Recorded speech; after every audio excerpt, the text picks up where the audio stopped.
Well, in the early evening, we got that report from the special counsel, and we'd been hearing that we might be hearing from Biden the entire day, but it didn't materialize. And then eventually there was a 15-minute warning and suddenly a primetime address from Joe Biden where he really pushed back on some of the headlines that came out of that, some of them questioning his mental competency. Joe Biden tried to get the narrative back on track by saying that he'd actually complied with this investigation, saying, quote, "This was an exhaustive investigation going back more than 40 years, even into the 1970s when I was a young senator. I cooperated completely, threw up no roadblocks and sought no delays." A slight jab there at Donald Trump, who was also facing investigation and now criminal charges because of his mishandling of documents. And that was something that Joe Biden tried to bring up time and time again. But the questions from reporters were all about his mental competency, something that had been brought up time and time again within that special counsel report. One of them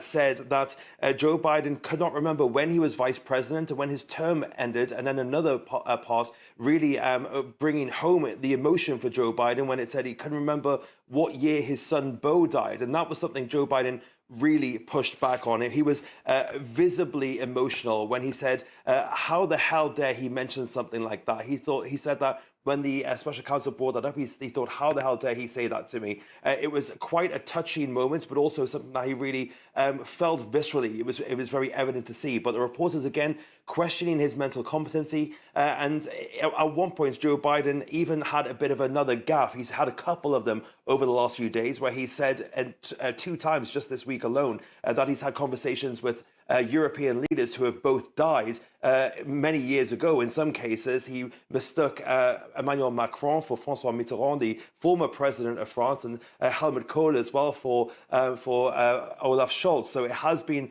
a bit of a gaffe-prone week. And it continued when Joe Biden called President al-Sisi of Egypt President al-Sisi of Mexico when he was talking about Gaza and Israel. So it was a bit of a to and fro today.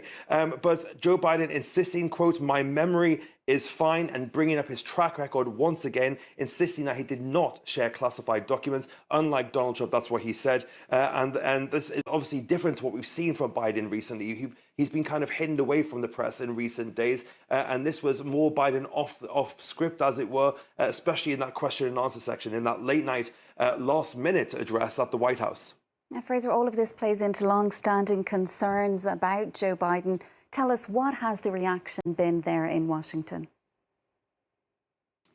Well, Donald Trump is probably the person is very key in this. He obviously is also facing classified documents charges, criminal charges in his case, because he failed to comply with that, with the FBI's. So he said that what Joe Biden did was 100 times worse. It was a 2-tier justice system.